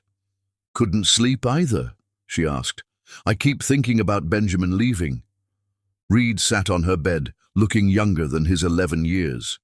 He's the first man who ever made you smile, really smile, not the fake one you did for Dad. Reed, you love him. It wasn't a question. It's complicated. No, it's not. You love him, he loves you, but you're both too scared to say it because you think you're protecting each other. Reed sipped his chocolate. Adults make everything complicated. When did you become so wise? When I had to be. They sat in comfortable silence. Then Reed said, I put something in his coat pocket. Reed, what did you do? Nothing bad. Just a letter. From you. I didn't write. The one you wrote 2 weeks ago, when he was working all night on the offshore accounts. You thought I was asleep, but I saw you writing it at the kitchen table. Then you threw it away. I rescued it. Clara's face burned. That letter, she'd poured everything into it. Every feeling she couldn't say aloud, every reason she was grateful, every way he'd changed her life. She'd thrown it away because it was too much, too honest, too dangerous. Reed Cole. Reed Hale, he corrected. I'm changing my name back to Grandpa's, and you needed him to read it, Mom. You needed to stop being scared. The next evening, the exhibition opening was a triumph. The gallery filled with people experiencing art through touch, sound, smell, and taste. Children laughed as they explored texture walls. Elderly patrons cried as they heard their memories transformed into music. It was everything Clara had envisioned. Art as connection rather than observation. Benjamin hadn't come. Clara told herself it didn't matter, that his absence didn't leave a void in the center of the celebration. She smiled, gave speeches, accepted congratulations, all while scanning the crowd for sandy hair and green eyes. He'll come, Reed said, appearing at her elbow with that supernatural ability to read her thoughts. But as the evening wound down, as the guests departed and the gallery emptied, Benjamin still hadn't appeared. Clara was helping the staff close when Morrison appeared, slightly out of breath. Rikers, he said. Now, Iris is being transferred to federal custody in the morning. This is your only chance. The ride to Rikers Island was silent, Reed beside her, Morrison in the front seat. The prison loomed against the night sky, all concrete and razor wire, a place where beauty went to die. Iris sat behind reinforced glass, wearing orange that made her skin look sallow. Without her perfect makeup, designer clothes and careful lighting, she looked like what she was, a middle-aged woman who'd built her life on other people's graves. Clara, she said, her voice still carrying that honeyed poison. You came. You said you had information about my mother. I do. Iris leaned forward. She didn't die of cancer. Clara's blood chilled. Your father had her committed. Postpartum psychosis, they called it. But really, she'd discovered his affairs. Multiple women, some barely legal. She threatened to leave to take you. So he had her locked away. You're lying. Roosevelt Hospital, psychiatric ward. 1999 to 2000. She died there. Suicide, officially, though the orderlies said she was getting better, talking about fighting for custody. Iris smiled, cold and sharp. Your precious father, the Saint Marcus Hale, drove your mother to madness and death because she inconvenienced him. Clara couldn't breathe. Why should I believe you? Because I kept the records, insurance in case Marcus ever turned on me. They're in a safety deposit box at Chase, under your mother's maiden name. Box 472. Iris sat back. I thought you should know what kind of man your father really was. He and I were more alike than you want to believe. No, Reed said suddenly, his young voice cutting through the glass. Grandpa made mistakes, terrible ones, but he loved Mom. He tried to protect her. You only knew how to destroy. Iris looked at Reed, really looked at him, and for a moment Clara saw something flicker in her stepmother's eyes. Regret, perhaps, or recognition. You're right, Iris said quietly. I only knew how to destroy. It's all anyone ever taught me. She looked at Clara. Your mother's name was Amelia. She loved you. Everything else I told you about her was true. She did sing to you, did call you her little star. She loved you until they took her away. The guard announced time was up. As Clara stood to leave, Iris called out, Clara, don't become me. Don't let bitterness be your inheritance. Outside the prison, Clara stood in the parking lot, gulping cold air, trying to process everything. Her father, her hero, had been deeply flawed. Her mother had been a victim too. Nothing was simple. Nothing was clean. Mom! Reed touched her arm. I'm okay. No, Mom, look. Benjamin stood by their car, holding a bouquet of white roses, her mother's favorite, though he couldn't have known that. He looked uncertain, vulnerable in a way she'd never seen. I read your letter, he said simply. Clara's heart hammered against her ribs. Reed shouldn't have. I'm glad he did. Benjamin stepped closer. I've been in love with you since you walked into my office, terrified but determined, ready to fight for your son and yourself. I didn't want to say anything because you needed a friend, not another complication. But that letter... What letter? Morrison asked, confused. The one where Mom said she loves him and wants him to stay, and that he makes her feel like the world has colors again, Reed supplied helpfully. Reed! What? It's true. Benjamin laughed, soft and surprised. Is it? Clara looked at this man who'd saved them, who'd seen her at her worst, and still looked at her like she was something precious, who was willing to walk away to protect her from another complication. Yes, she said, it's true. He kissed her then, there in the parking lot of Rikers Island, with the city lights glittering across the water, and Reed cheering and Morrison muttering about young people and their timing. It wasn't a fairy tale kiss. It was better. It was real, complicated, imperfect, and absolutely right.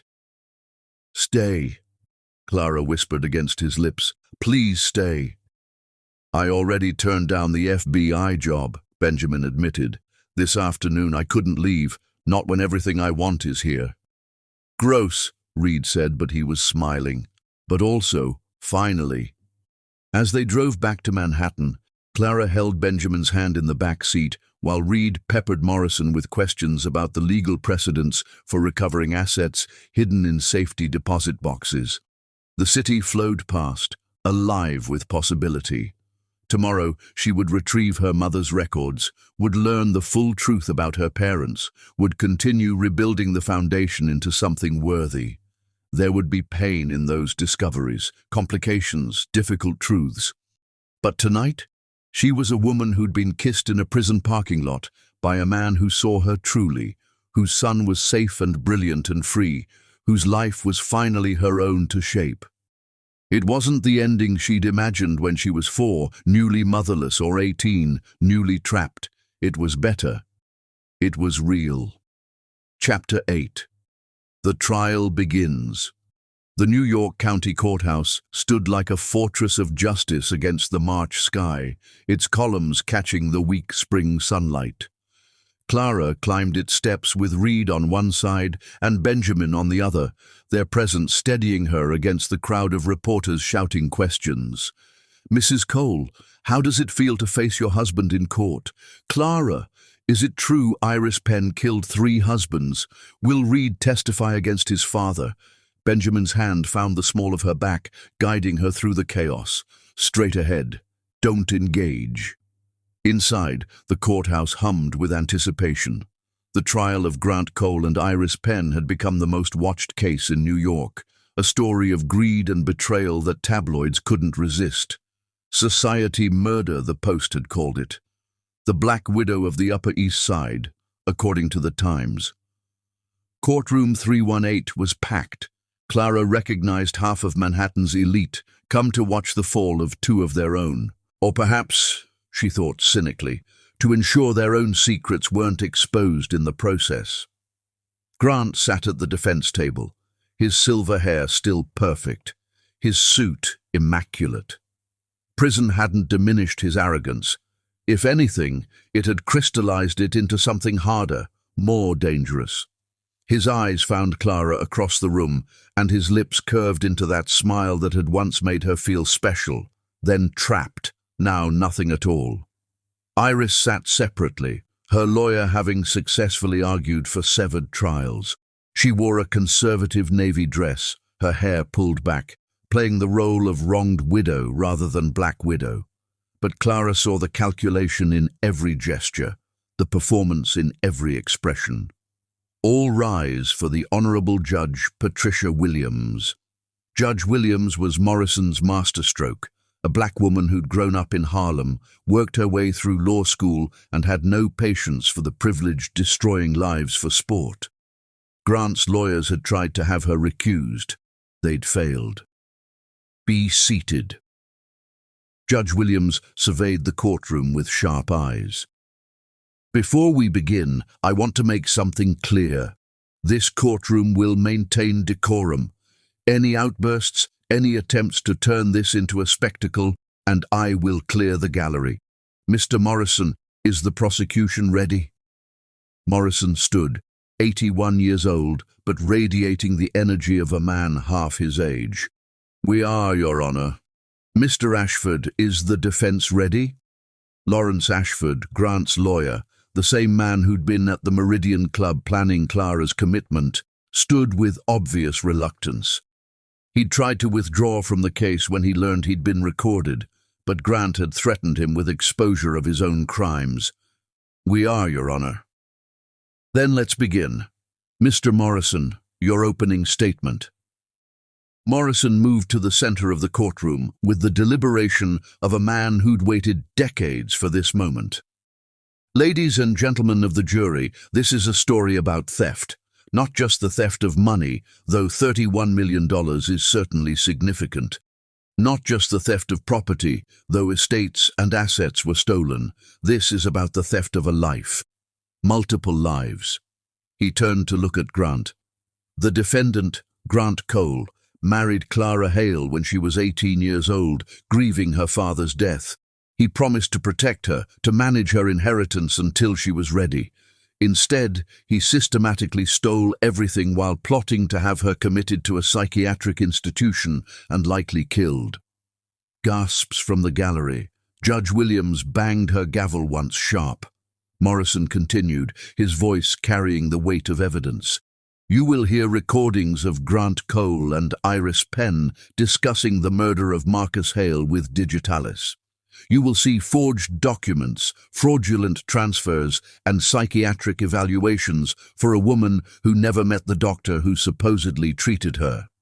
You will hear from an 11-year-old boy who spent 3 years gathering evidence because no adult would protect his mother." He paused, letting that sink in. "Grant Cole is not a husband who made mistakes. He is a predator who saw a grieving teenager with a fortune and decided to take both her money and her life. We will prove this beyond any reasonable doubt." The first witness was Dorothy Chen, Marcus Hale's former secretary. At 73, she moved carefully to the witness stand, but her voice was strong as she took the oath. "Ms. Chen," Morrison began, "how long did you work for Marcus Hale?" 22 years. "Did you know Iris Penn during that time?" "Yes. She married Mr. Hale when Clara was 4. Dorothy's eyes found Clara in the gallery. The last year of his life, Mr. Hale discovered Iris was having an affair. He showed me photographs. Iris with a younger man. That man was Grant Cole. The courtroom erupted. Judge Williams gavelled for order. Mr. Hale was planning to divorce Iris and change his will. He died 2 weeks later. Morrison introduced the appointment book into evidence, then played a recording Dorothy had made of Marcus's last phone call to her. Marcus Hale's voice filled the courtroom, warm and worried. "Dorothy, if anything happens to me, protect Clara. Iris is poison, and I think she knows I'm leaving her. Promise me you'll protect my daughter." Clara closed her eyes, hearing her father's voice after all these years. Reed's hand found hers, squeezing tight. But it was the second day that destroyed Grant's defense. The prosecution calls Reed Hale to the stand. Reed walked to the witness stand with remarkable composure for an 11-year-old. He wore his school uniform, looking young and vulnerable, but his eyes were steady as he took the oath. "Reed," Morrison said gently, "I know this is difficult. Can you tell us when you first realized something was wrong in your home?" "When I was 8, I saw my father, Grant, put something in my mother's tea. She got very sleepy and confused. Later, I found the bottle. It was Xanax prescribed to her, but she didn't know she was taking it." "Objection!" Ashford shouted. "The witness is a child." "A child who documented everything," Reed interrupted, his voice clear. "I have photographs of the pills, the prescriptions, even video of Grant putting them in her food." Judge Williams leaned forward. "You have video?" "Yes, Your Honor. I started recording things when I was 9. I knew something was wrong, but no one would listen to a kid, so I decided to get proof." Morrison played the videos, Grant drugging Clara's coffee, discussing with someone on the phone how a little extra will keep her compliant, laughing about how easy it was to control her. Clara watched the jury's faces change from skepticism to horror to rage. "Reed," Morrison continued, "tell us about the night at the Meridian Club." Reed described following Grant, climbing the fire escape, recording the conversation about committing Clara and sending him to Switzerland. His voice remained steady, but Clara saw his hands tremble slightly. "I was scared," Reed admitted. "Not for me, but for my mom. They were going to lock her away and then kill her, make it look like suicide." "Is it?" Reed pulled out his notebook, the one he'd carried for 3 years. "I have here a copy of an email from Grant to Dr. Reeves discussing the final solution to the Clara problem. Those were his words.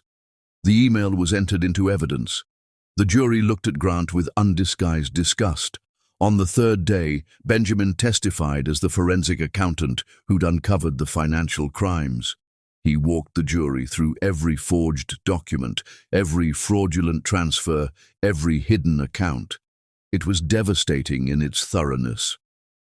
"Mr. Hartley," Morrison asked, "in your professional opinion, what was the ultimate goal of this fraud?"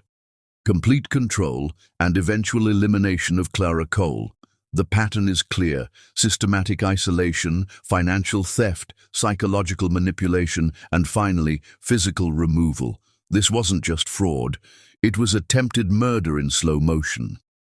The 4th day brought Dr. Reeves, who had made a deal with prosecutors. He looked like a broken man, his hands shaking as he admitted to falsifying psychiatric evaluations, to prescribing medications for Clara that Grant administered without her knowledge, to agreeing to commit her for a fee. "Grant Cole paid me $300,000 over 3 years, he said, to create a paper trail showing Clara Cole was mentally unstable." "Did you ever meet Clara Cole?" Morrison asked. Never. Everything was fabricated." "And Marcus Hale's death certificate?" Reeves looked at the floor. Grant and Iris gave me $50,000 to sign it without an autopsy. They said it was natural causes, but digitalis poisoning mimics a heart attack perfectly. On the 5th day, it was Clara's turn. She took the stand wearing the same emerald green her father had loved, her mother's pearls at her throat. She looked at Grant, at Iris, at the crowd that had watched her destruction as entertainment, and felt nothing. They were already ghosts. "Miss Hale," Morrison began, "tell us about your marriage to Grant Cole." Clara spoke for 2 hours, about being 18 and grieving, about Iris's manipulation, about 11 years of controlled doses and controlled bank accounts and controlled movements, about discovering the truth, about Reed's courage, about reclaiming her life. "Do you hate Grant Cole?" Morrison asked finally. Clara considered the question. "Number hate would mean he still has power over me. He's just nothing. A thief who stole 11 years I can't get back. But I have the rest of my life, and Reed has his whole life, and we're free. That's all that matters." Ashford's cross-examination tried to paint her as bitter, vindictive, possibly unstable as Grant had claimed. "Isn't it true you're in a relationship with Benjamin Hartley, the forensic accountant?" "Yes." "Isn't that convenient? You're sleeping with your star witness." Benjamin started to stand, but Clara smiled. "Mr. Ashford, I spent 11 years with a man who drugged me, stole from me, and planned to kill me. Benjamin Hartley helped save my life, treated my son with respect, and has never once told me what to think or feel or drink or wear. If that's convenient, then yes, it's very convenient to be with someone who sees me as a human being rather than a bank account with a pulse." The gallery erupted in applause before Judge Williams could gavel for order. The jury deliberated for exactly 3 hours. "On the count of murder in the first degree, we find the defendant, Grant Cole, guilty. On the count of conspiracy to commit murder, guilty. On the count of fraud exceeding $10 million, guilty." The verdicts continued for 20 minutes, guilty on all 37 counts. Grant's face never changed expression, as if he couldn't quite believe that his perfect plan had failed, that an 11-year-old boy and a woman he deemed broken had destroyed him. As the bailiffs led him away, he looked at Clara one last time. "You'll fail without me. You don't know how to manage that money." "Watch me," Clara said. Outside the courthouse, Manhattan had never looked more beautiful. Cherry blossoms were beginning to bloom in City Hall Park, and the air held the promise of spring. "Mom," Reed said, "we won." "Yes, baby, we won." Benjamin's arm came around her shoulders, solid and warm and real. "What now?" Clara looked at her son, at the man she loved, at the city that had been her prison and was now her kingdom. "Now we live, and next month we finish this with Iris." Chapter 9. Reed's testimony at Iris's trial. The morning Reed Hale was to testify at Iris Penn's trial, Manhattan woke to an unseasonable April snow, as if nature itself wanted to blanket the ugly truths about to be revealed in white. Clara stood at Reed's bedroom door, watching him knot his tie with the precision of someone 3 times his age.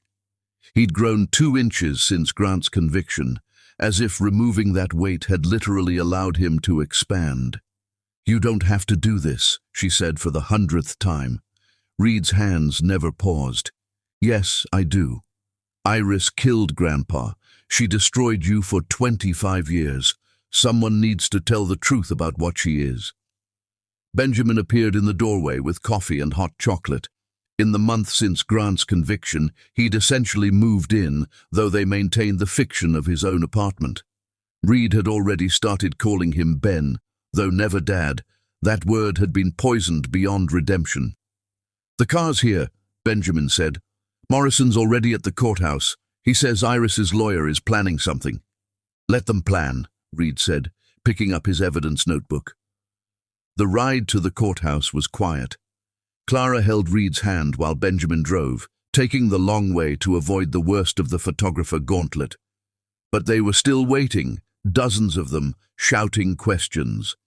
"Mr. Hale! Reed! How does it feel to testify against your grandmother?" Reed stopped so suddenly that Clara nearly stumbled. He turned to the nearest reporter, his young face composed. "She was never my grandmother. Grandmothers bake cookies and tell stories. Iris Penn poisoned my grandfather with foxglove tea and counted his money while he died. If you're going to report this story, at least get the facts right." The reporters fell silent, then erupted in more questions, but Benjamin was already guiding them inside. Courtroom 318 looked the same, but felt different. Grant's absence changed the energy. Iris sat alone at the defense table, her beauty somehow sharper without his bulk beside her. She wore pearl grey, her hair in a French twist, every inch the grieving widow rather than the black widow she was. Her lawyer was new, Jameson Clark, known for getting guilty clients reduced sentences through jury manipulation. All rise for Judge Patricia Williams. The same judge, thank God. She'd seen through Grant, she'd see through Iris. "Mr. Morrison, is the prosecution ready to continue?" "We are, Your Honor. We call Reed Hale to the stand." Reed walked to the witness box with his notebook, his phone, and a small leather journal Clara didn't recognize. He'd already been sworn in during Grant's trial, so he simply sat, adjusted the microphone, and waited. "Reed," Morrison began, "you testified at Grant Cole's trial about the conspiracy between him and Iris Penn. Today, I want to focus specifically on Iris Penn's role. Can you tell us about the first time you realized she was dangerous?" Reed opened his notebook. "December 15th, 3 years ago. I was 8. I heard her on the phone in the garden. She said, 'Marcus was easier to kill than my first husband. At least Marcus trusted me.' She was laughing." Iris's lawyer objected immediately. "Hearsay, Your Honor." "It's not hearsay if I have the recording," Reed said calmly, pulling out his phone. Morrison smiled. "Your Honor, we'd like to enter into evidence audio file 37B, recorded by Reed Hale on December 15th, 3 years ago." The recording played through the courtroom speakers, Iris's voice clear and amused. "Marcus was easier to kill than my first husband. At least Marcus trusted me. Richard fought the digitalis, took 3 doses before his heart finally stopped. Marcus only needed 1 in his evening tea." The jury looked horrified. Several people in the gallery gasped. "Reed," Morrison continued, "when did you start recording Iris Penn?" "After I heard that call. I saved my allowance for 3 months to buy recording devices. I knew no one would believe an 8-year-old without proof." "And what did you discover?" Reed opened the leather journal. "This was my grandfather's, hidden in the wine cellar. Iris didn't know about it." He began reading. "March 2nd, the year he died. Iris is poisoning me. I can feel it. The weakness, the chest pains, just like her first husband's symptoms. Changed my will in secret. If I die, investigate her." "Objection!" Clark was on his feet. "This journal hasn't been authenticated." "I can authenticate it," Dorothy Chen called from the gallery. "That's Marcus's handwriting. I saw it every day for 22 years. Judge Williams nodded. "I'll allow it." Reed continued reading entries, each more damning than the last. Marcus had discovered Iris's affair with Grant, her first husband's suspicious death, even evidence that she'd killed a boyfriend in college, made to look like a suicide.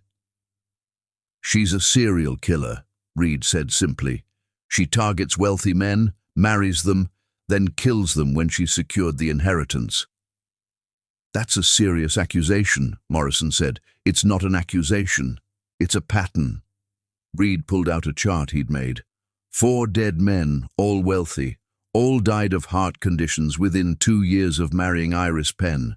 Combined inherited wealth, approximately $73 million. The courtroom was silent. Clark's cross-examination was vicious, even for a defense attorney going after a child. "You hate Iris Penn, don't you?" "I don't hate her. I understand her." "What does that mean?" Reed looked directly at Iris. "She was broken young, like my mom. But instead of surviving it, she let it turn her into a monster. She decided that if the world hurt her, she'd hurt it back, one dead husband at a time. You're 11 years old. You can't possibly understand." "I understand murder," Reed interrupted. "I understand theft. I understand that she looked at my 4-year-old mother and saw another victim to create, another life to destroy. I understand that she would have killed my mother too, eventually, after she'd squeezed every penny from her." Clark tried another approach. "Your mother is in a relationship with Benjamin Hartley, correct?" "Yes."